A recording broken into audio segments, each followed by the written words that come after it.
ఉద్యోగ సోదరులకు ప్రతి ఒక్కరికి కూడా నమస్కారాలు తెలియజేస్తూ ఈరోజు మేము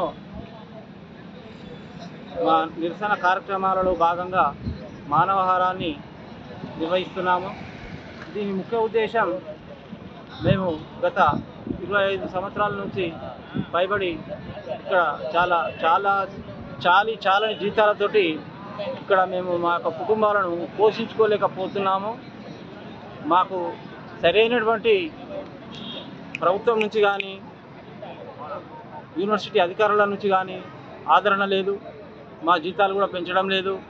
మేము పలుమార్లు కూడా ఉస్మానియా యూనివర్సిటీ అధికారులకు విన్నవించాము, కానీ మా యొక్క సమస్యను వాళ్ళు ఇంతవరకు కూడా పరిష్కరించలేదు.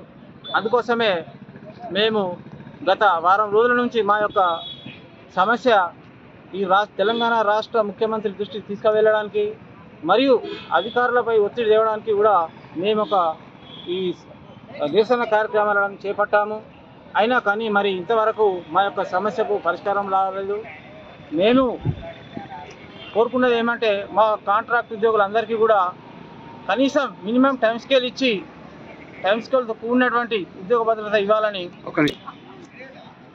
ఆర్టీజీ కాంట్రాక్ట్ ఉద్యోగులకు ఉద్యోగ భద్రతతో కూడినటువంటి టైం స్కేల్ ఇచ్చి మాకు మా యొక్క కుటుంబాలను ఆదుకోవాలని ఈ రాష్ట్ర ప్రభుత్వాన్ని కోరుతా ఉన్నాం.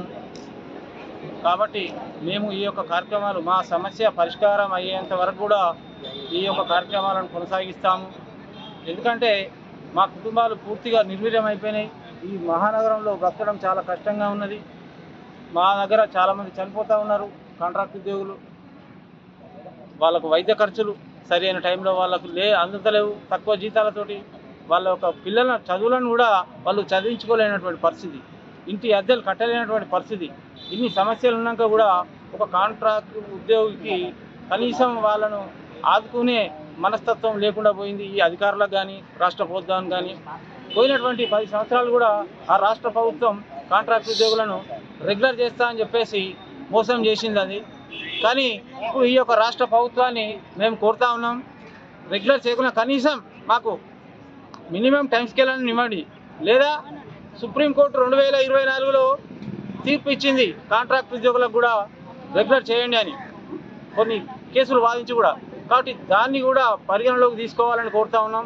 మొన్న కూడా మా దగ్గరికి విద్యా కమిషన్ రావడం జరిగింది, తెలంగాణ విద్యా కమిషన్. ఆ కమిషన్ చైర్మన్ గారికి, ఆ సభ్యులకు, వాళ్ళందరికీ కూడా మేము తెలియజేశాము, మాకు రెగ్యులర్ చేయండి. ఎందుకంటే సుప్రీంకోర్టు తీర్పు ఉంది సమాన పనికి సమాన వేతనం ఇవ్వచ్చని. వాళ్ళు సుప్రీంకోర్టు తీర్పును కూడా గౌరవించడం లేదు. సుప్రీంకోర్టు రెగ్యులర్ చేయమని కూడా ఇచ్చింది 2024లో తీర్పులు, కొన్ని కేసులను వాదించి. దాన్ని కూడా పరిగణలోకి తీసుకోవడం లేదు. సుప్రీంకోర్టు ఆదేశాలను కూడా బేఖాతరు చేస్తూ ఉన్నారు. కాబట్టి దయచేసి మీరు ఒకటే కోరుతా ఉన్నాం, మీకు రెగ్యులర్ చేయకపోతే time scale, minimum time scale ఇచ్చి, ఉద్యోగ భద్రతతో కూడినటువంటి మినిమం టైం స్కేల్ ఇచ్చి ఈ యొక్క ఉద్యోగులను ఆదుకోవాలని చెప్పేసి ఈ యొక్క తెలంగాణ రాష్ట్ర ప్రభుత్వానికి మేము విన్నవించుకుంటున్నాం, విజ్ఞప్తి చేస్తున్నాం.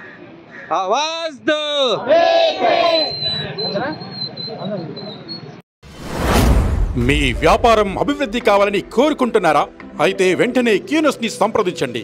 Schools, colleges, banks, shops, office promotions, land promotions, political promotions, restaurant promotions, hospital promotions, పుట్టినరోజు వేడుకలు, శుభకార్యాలు, వ్యాపారాలు ఏవైనా, సందర్భం ఏదైనా ఇప్పుడే క్యూనస్ ద్వారా తెలియజేయండి. మీ వ్యాపారాన్ని అభివృద్ధి చేసుకోండి.